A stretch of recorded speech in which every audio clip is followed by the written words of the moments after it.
Assalamualaikum warahmatullahi wabarakatuh. Innal hamdalillah nahmaduhu wa nasta'inuhu wa nastaghfiruh. Wa na'udzu billahi min shururi anfusina wa min sayyiati a'malina. Man yahdihillahu fala mudilla lahu ومن يضلل فلا هادي له أشهد أن لا إله إلا الله وحده لا شريك له وأشهد أن محمدا عبده ورسوله وبعد. Terakhir tentang wanita hitam yang dijamin masuk surga karena dia tidak didoakan oleh Nabi untuk sembuh. Karena dia minta.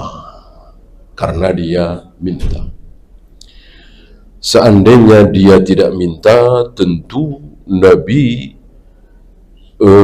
bisa saja mendoakan dan tidak berpengaruh. Ya. Ini keluar hukum tentang minta diruqyah.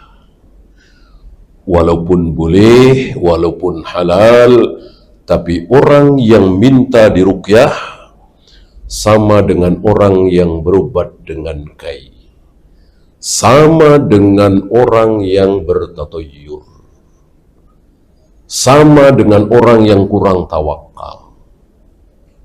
Apa? 4 ya. Minta diruqyah, tatoyur, berobat dengan kai, satu lagi kurang bertawakal. 4 hal inilah yang menyebabkan seseorang kaum muslimin keluar dari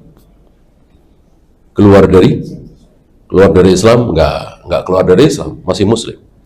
Keluar dari kelompok 70.000, sab'una alfan yadkhuluna al-jannata bighairi hisabin wala adab. Ada 70.000 kaum muslimin yang akan masuk surga tanpa dihisab, tanpa diazab. Jangankan diazab masuk neraka, dihisab saja tidak. Ini luar biasa. Sayang jumlahnya cuma sedikit, yaitu 70.000. Sementara umat Islam miliaran, triliunan. Ya, sekarang saja yang sedang hidup ini kan 1 miliar lebih, mungkin mendekati 2 miliar ya. Belum 100 tahun yang lalu, 200 tahun yang lalu, 300 tahun yang lalu, 1400 tahun. Belum 100 tahun yang akan datang, 200 tahun yang akan datang. Jumlahnya cuma 70.000. Ini menunjukkan bahwa orang baik itu sedikit, orang mulia itu sedikit, namanya orang pilihan tentu sedikit. Bukan apa istilahnya, bukan empas. Ya, antum lihatlah. Hari ini kaum muslimin yang sholat dengan yang tidak, banyakan mana? Antum bisa jawab. Yang nutup aurat dengan yang buka aurat, banyakan mana? Antum bisa lihat. Yang betul-betul bertauhid dengan yang bercampur syirik, banyakan yang mana? Antum tahu. Yang betul-betul mengamalkan sunnah Nabi dengan yang mengamalkan bid'ah, banyakan yang mana? Antum tahu. Maka jadilah orang yang sedikit. Jangan jadi orang kebanyakan. Ya, kita lanjut 36. Wa an Abi Abdurrahman Abdullah ibn Mas'ud radhiyallahu anhu qala. Ini dari Ibnu Mas'ud, terjemahanul Quran. Ka'anni anduru ila Rasulillahi sallallahu alaihi wasallam. Seolah-olah aku masih melihat Rasulullah SAW. Padahal Rasul sudah wafat. Ketika Ibnu Mas'ud menceritakan ini, Rasul sudah wafat.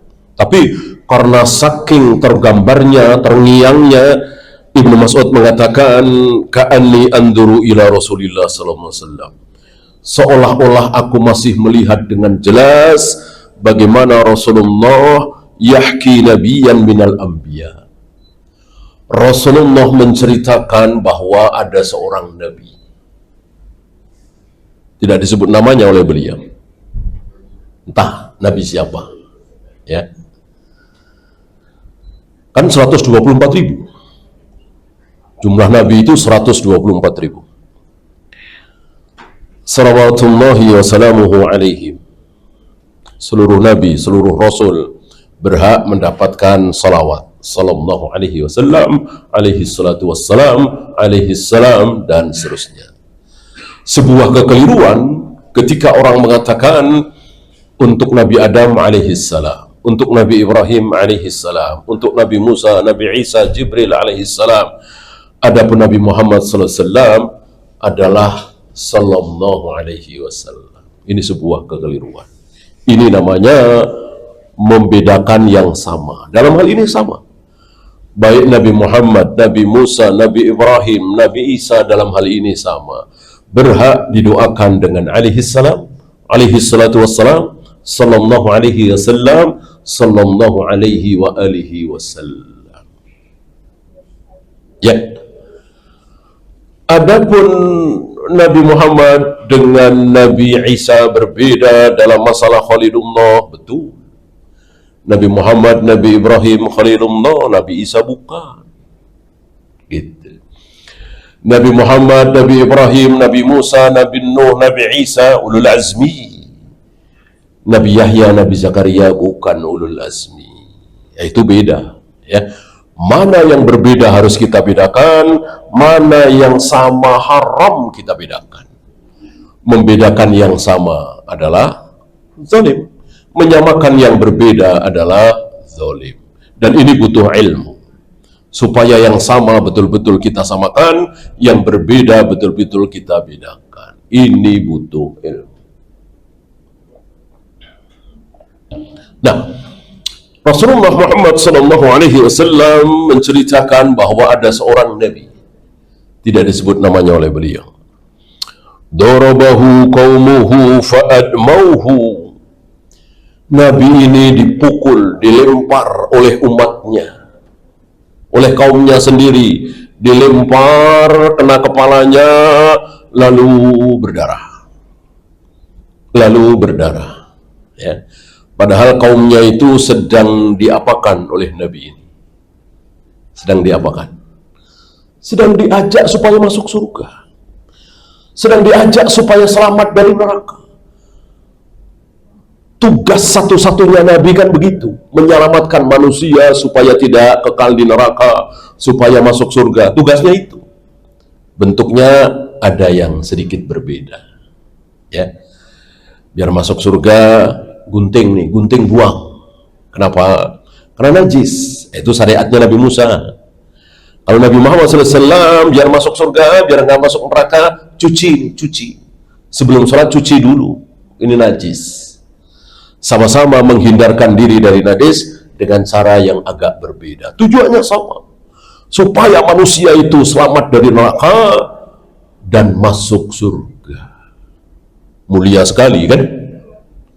Kalau sekadar supaya kaya, supaya tidak miskin, supaya tidak sakit-sakitan, supaya tidak bangkrut, itu mah kecil. Ya. Artinya itu nikmat, tapi cuman 60 tahun, 70 tahun, 80 tahun. Kalau surga kan berabad-abad. Bukan ribuan abad lagi, miliaran abad. Bahkan khalidina fiha abadan. Kekal selama-lamanya. Udah begitu nikmatnya nggak tanggung-tanggung. Kenikmatan dunia ini tanggung. Ya, kaya sekaya apapun ada aja yang dia nggak kesampaian. Pastilah. Mau menteri, mau raja, adakah sesuatu yang dia ingin tapi nggak bisa? Pasti. Walaupun raja, walaupun menteri. Ya, yang gampang saja, dia istrinya sudah 4, dia ingin nambah lagi, tertarik dengan seorang wanita yang sangat cantik. Ini kita bicara orang Islam ya. Harta luar biasa, jangankan cuma 5, 6, mau 100 istri juga sanggup menafkahi. Bisakah? Nggak bisa.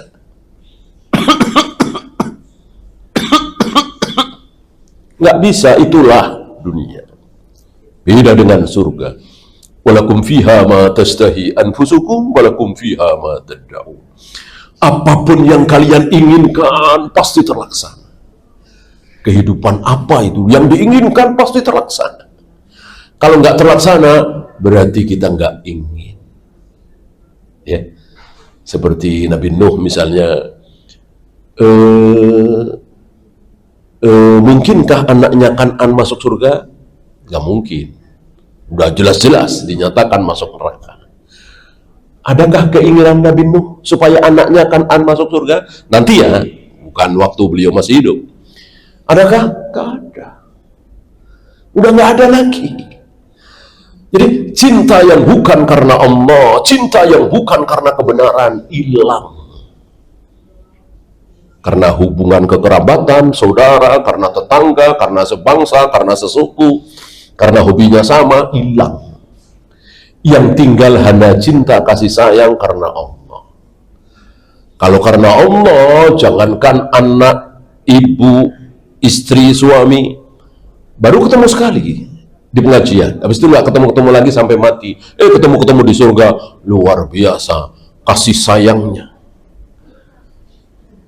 Allah tumbuhkan rahmat kasih sayang itu kalau sama-sama beriman, kalau sama-sama karena Allah, kalau sama-sama masuk surga.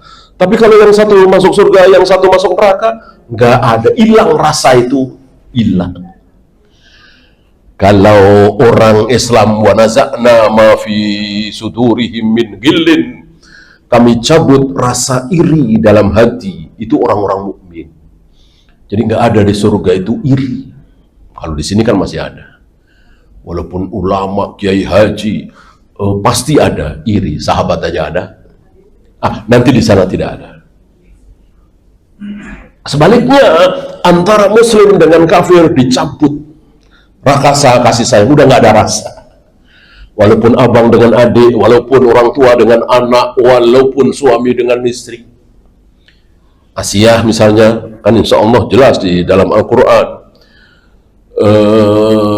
wabni li baitan fil jannah, bahwa Allah akan membikinkan satu rumah megah istana di surga untuk Asiyah.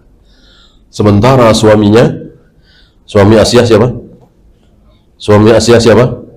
Fir'aun, kekal di neraka selama-lamanya.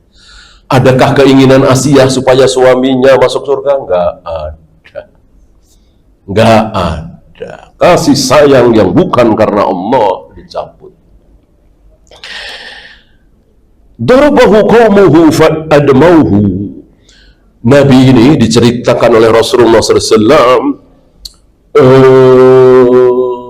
Ini menjelang perang ya, dilempar oleh kaumnya dengan batu, kena kepalanya, berdarah, lalu darah itu mengalir menetes membasahi wajahnya. Wa huwa yamsahud dam an wajhihi. Nabi tersebut mengusap darah yang ada di wajahnya sambil berdoa. Kira-kira doanya apa? Kalau kita yang jadi Nabi ini, barangkali doanya, ya Allah balaslah dia, ya Allah hancurkan mereka, ya Allah binasakan mereka, mungkin ya. Kalau kita yang jadi Nabi, ternyata tidak. Nabi ini berdoa kepada Allah, Allahumma gfirli qaumi fa innahum la ya'lamun. Ya Allah ampuni umatku ini ya Allah, karena mereka tidak tahu. Mereka tidak tahu kalau aku sedang mengajak mereka untuk masuk surga, supaya mereka selamat dari neraka, supaya mereka nikmat selamanya kelak. Mereka nggak tahu. Kalau mereka tahu, barangkali insya Allah mereka nggak akan seperti ini. Ini luar biasa. Ya. Antum tahu, ini sampai di sini hadis ini ya, muttafaqun alaih. Tidak ada lanjutannya. Berarti tidak ada keterangan Nabi tersebut siapa. Antum tahu Nabi tersebut siapa? Siapa? Ternyata yang bercerita dengan yang diceritakan orangnya sama. Orangnya sama. Yang bercerita siapa tadi? Yang bercerita tentang ada seorang Nabi begini-begini, siapa yang bercerita? Nabi Muhammad SAW. Yang diceritakan siapa? Yang diceritakan sama Nabi Muhammad SAW. Cuman ini tawaduknya beliau. Beliau tidak ingin kehebatannya diketahui orang. Kecuali terpaksa ya. Kecuali memang harus disampaikan, aku nabi terakhir, tidak ada nabi lagi setelah aku. Ya ini harus disampaikan. Kalau nggak disampaikan bahaya. Disampaikan saja masih banyak yang aku nabi.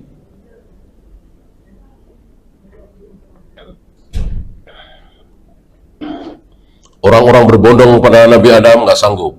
Berbondong-bondong kepada Nabi Nuh nggak sanggup. Berbondong-bondong kepada Nabi Ibrahim nggak sanggup. Kepada Nabi Musa, Nabi Isa semuanya nggak sanggup. Akulah yang sanggup. Nah, ini harus disampaikan. Ini harus disampaikan. Karena ilmu ya. Bukan berarti beliau ingin supaya disanjung, dipuji ya. Beliau tidak berharap seperti itu. Nah, ini tidak disampaikan ya. Dan kenapa para ulama berani meyakinkan, memastikan bahwa ini Rasulullah sendiri? Sahabat bercerita bahwa ini pernah terjadi pada diri Nabi SAW. Ada saksi matanya menjelang perang Uhud, atau dalam perang Uhud itu sudah masuk peperangan, sudah ditabuh genderang perang. Terjadi seperti ini. Inilah Nabi kita Muhammad SAW disakiti, bahkan mau dibunuh kan. Kalau antum tahu bagaimana Abdullah bin Ubay bin Salul, ini manusia yang membuat Nabi sedih, membuat Nabi menderita, membuat Nabi sengsara. Dan dia munafik, dia pura-pura masuk Islam, bikin ulah di dalam Islam. Bayangkan 1000 pasukan yang akan berangkat menuju Uhud, perang Uhud, jadi 300, jadi 700, yang 300 pulang. Gara-gara apa? Gara-gara ulah Abdullah bin Ubay bin Salul ini dan lain-lain. Begitu mati, begitu Abdullah bin Ubay bin Salul meninggal, disolati oleh Nabi, didoakan oleh Nabi. Alhamdulillah akhirnya turun ayat melarang menyolati, mendoakan orang munafik. Karena orang munafik pada dasarnya adalah orang munafik itu Islam apa kafir? Orang munafik itu kafir. Bahkan lebih buruk dari orang kafir. Kalau orang kafir kan nggak bohong. Saya Hindu, saya Buddha, saya Nasrani, nggak bohong kan? Nah orang munafik ini bohong. Saya Muslim, datang ke masjid, ikut salat Jumat, tapi dalam hatinya kafir, tidak percaya dan tidak beriman. Maka bikin ulah. Tujuannya memang merusak Islam dari dalam, menghina Islam, menghina Allah dan Rasulnya, dan seterusnya. Itu terjadi biasanya ketika kaum muslimin kuat, ketika kaum muslimin jaya. Adapun ketika kaum muslimin lemah seperti di Mekah, belum ada orang munafik. Belum ada orang yang pura-pura masuk Islam padahal kafir. Yang ada sebaliknya, pura-pura kafir. Seperti Ammar bin Yasir kan pura-pura kafir. Beberapa sahabat pura-pura kafir di Mekah. Supaya apa? Supaya tidak disiksa, supaya tidak diusir dan seterusnya.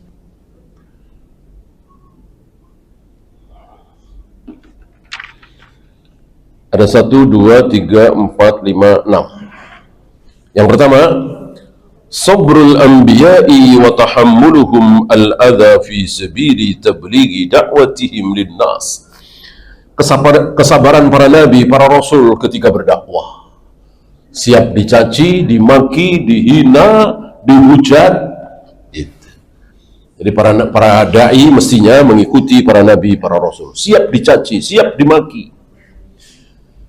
Jangan sebaliknya, siap dihormati, siap dimuliakan, siap disambut, siap dibayar, siap dipuja-puja. Mestinya tidak seperti itu. Karena dai akan menyampaikan apa yang membuat manusia itu tersinggung. Pak, ini bid'ah Pak, tinggalkan. Padahal ibadah. Dibilang bid'ah ini jurusannya neraka, Pak. Kan tersinggung. Seorang dai seperti itu. Karena apa? Karena ingin supaya orang-orang yang berbuat bid'ah itu tidak jadi masuk neraka. Karena kullu bid'atin dhalalah wa kullu dhalalatin finnar. Semua yang bid'ah adalah sesat, semua yang sesat tempatnya di neraka. Itulah dai. Mengikuti para nabi, para rasul. Antum pernah dengar ada seorang nabi di antara 124.000 itu, begitu menyatakan akulah nabi, menyampaikan dakwahnya, langsung dipuja, langsung dimuliakan, langsung dihormati, dielu-elukan. Pernah dengar? Nggak bakalan, nggak ada. Nggak ada nabi seperti itu. Nabi itu begitu dakwah langsung dicaci, dimaki, dihujat. Kenapa? Karena mereka tersinggung. Nggak ada orang yang tidak tersinggung dengan dakwah para nabi, para rasul. Karena dakwah para nabi, para rasul bukan cuman ayo jujur, ayo amanah, jangan menyakiti hati orang tua, mari berbakti kepada orang tua. Kalau begitu, ya nggak ada yang tersinggung. Kenapa orang-orang itu tersinggung dengan dakwah para nabi, para rasul? Karena para nabi, para rasul mengatakan haram ini, Pak, jangan, tinggalkan ini. La ta'uzahubal. Tinggalkan ini, Yagus, Ya'uq, Suwa, Wat, Nasr. Itu yang dipuja-puja oleh umatnya Nabi Nuh. Begitu pula Nabi Musa, begitu pula Nabi Isa, semuanya nggak ada nabi yang tidak punya musuh. Ya. Karena memang nabi itu diutus di tengah-tengah umat yang umat-umat yang rusak. Ya kalau umatnya benar, ya ngapain Allah mengutus nabi rasul? Ini umatnya pada sholat, menyembah Allah, pada jujur, pada amanah. Ya ngapain Allah utus seorang nabi di tempat tersebut, di negeri tersebut? Justru Allah mengutus seorang nabi, seorang rasul, karena manusia hari itu pada rusak. Dan rusaknya rusak syubhat. Rusak syubhat itu tidak sadar kali itu rusak. Beda kalau rusak syahwat, sadar. Orang yang memperkosa, apakah dia tahu memperkosa itu dosa? Pasti. Orang yang mencuri, merampok, membunuh, korupsi, apakah mereka tahu itu dosa? Pasti. Ya. Adapun orang yang tahlilan, muludan, manakiban, rajaban, salawat nariyah, sifat 20, mereka nggak sadar kalau itu dosa. Ketika diingatkan, marah, tersinggung. Padahal itu syubhat, itu dosa. Itulah dakwah para nabi, para rasul. Menyinggung umatnya, tidak menyenangkan. Nah, setelah berjalan mungkin 20 tahun, mungkin 40 tahun, Nuh 950 tahun ya. Nabi kita Muhammad SAW cuma 23 tahun. Baru banyak yang masuk Islam, akhirnya memuja Nabi, menghormati Nabi, bahkan siap mati demi Nabi setelah melewati belasan atau puluhan tahun berdakwah. Bukan hari pertama, hari kedua. Hari pertama, hari kedua, bahkan 11 tahun pertama kan dicaci, dimaki, dihina, sampai terpaksa Rasulullah meninggalkan Mekah, tanah kelahirannya. Seolah terusir, ya memang terusir ya.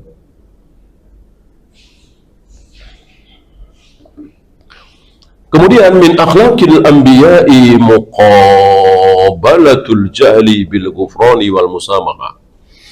Di antara akhlak para nabi adalah menghadapi kejahilan, kekasaran, kezaliman dengan ampunan.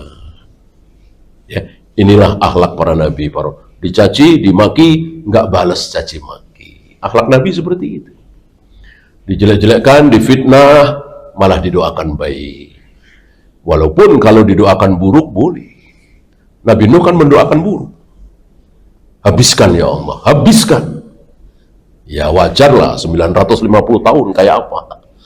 Coba antum bayangkan, berdakwah siang malam, sembunyi-sembunyi, terang-terangan, 950 tahun. Dapat berapa? Antum tahu? Dapat berapa? Dapat 80 orang. Jadi yang masuk ke kapal Nabi Nuh itu 80 orang, 81 dengan beliau, dengan Nabi Nuh. 950 tahun. Maka ya wajar kalau Nabi Nuh sampai mengatakan habiskan ya Allah, habiskan. Jadi betul-betul habis. Manusia udah nggak tersisa kecuali 81 yang ada di kapal itu. Yang tidak masuk kapal mati semua. Kan hari itu ya bumi belum sepadat hari ini, ya kan? Ya mungkin di satu benua saja misalnya, ya. Entah di benua mana.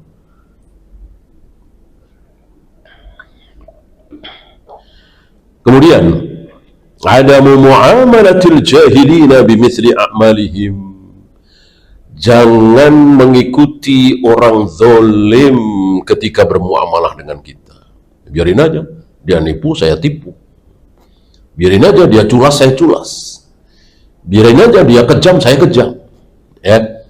Akhlak seorang nabi, akhlak seorang dai mestinya akhlak kaum muslimin tidak seperti itu. Kemudian at-ta'assi bi akhlaqin Nabi sallallahu alaihi wasallam fi tahammulil adha. Mencontoh akhlak Nabi saat menerima sesuatu yang tidak enak. Ya. Tadi Nabi mendoakan. Nah, kita seperti tentu berat, ini akhlak yang mulia sekali. Nah, untuk mencapai sebuah kemuliaan tentu berat. Ya nggak usah kemuliakan. Untuk dapat gelar insinyur aja atau dokter saja harus melewati sesuatu yang berat. Belajar, ngapalin, yang lain tidur. Ini sampai jam 12, jam 1 masih belajar. Hanya untuk meraih gelar insinyur atau dokter. Ya. Apalagi ini di hadapan Allah mulia. Maka sesuatu yang tidak enak ya wajar kita tanggung. Kemudian ahlul fasadi wal kafiruna la yuqabiluna al-hujjata bimithliha. Orang-orang kafir, orang-orang zalim tidak pernah menghadapi dalil dengan dalil, hujah dengan hujah, argumen dengan argumen, ilmu dengan ilmu, enggak. Maka hujah, argumen, ilmu dibalas dengan cacian, makian. Udah kita berantem aja, mari kita serang, gitu. Ya. Seperti yang kita saksikan hari ini. Dia tersinggung dengan sebuah pengajian, bid'ah-bid'ahin. Mestinya lawan dengan hujah. Bikin pengajian lagi, melawan hujah ini. Ini enggak, diserang, diteror, dilempari. Ini ciri-ciri orang kafir seperti itu. Jadi hujah, ilmu, dalil ditentang dengan kekerasan. Ya seperti Fir'aun tidak sanggup menghadapi hujahnya Nabi Musa. Dikejar, dibunuh. Alhamdulillah Allah selamatkan. Begitu pula Namrud menghadapi hujahnya Nabi Ibrahim. Fabuhitalladzi kafar. Ketika Nabi Ibrahim mengatakan kalau engkau betul Tuhan, tolong terbitkan matahari di barat, tenggelamkan di timur. Ya nggak bisa. Fabuhitalladzi kafar, terbelalak mereka. Nggak bisa. Karena Tuhanku itu menerbitkan matahari dari timur, menenggelamkan barat. Kalau engkau betul Tuhan, tentu bisa merubahnya.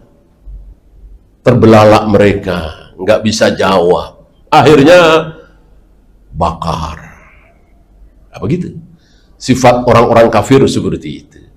Menghadapi hujah, dalil dengan kekerasan.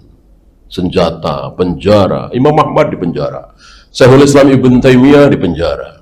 Oleh penguasa yang tidak sanggup menghadapi hujahnya Imam Ahmad. Tidak sanggup menghadapi argumennya, dalilnya Imam Ahmad, Syekhul Islam Ibn Taimiyah, Abdullah bin Jubair, Imam Nawawi, dan seterusnya. Di penjara. Satu lagi yang terakhir, adamu istijalil azabi bil mukhalifina wa a'da'id da'wah. Tidak boleh terburu-buru. Tidak boleh terburu-buru memintakan azab kepada orang-orang zalim. Orang-orang salah ahli maksiat, jangan buru-buru. Walaupun akhirnya diazab seperti umatnya Nabi Nuh, tapi kan nggak buru-buru 950 tahun. Nah, banyak dari kita nggak sabar. Baru dakwah seminggu nggak dapat, dicaci maki, oh udah mendoakan buruk. Nggak boleh. Nggak boleh. Baru berdakwah sebulan 2 bulan, nggak diterima, dicaci maki, dijelek-jelekkan, difitnah, langsung mendoakan buruk. Jangan. Berdoalah yang baik. Wallahu. Ya, itu saja. Ada pertanyaan, silakan.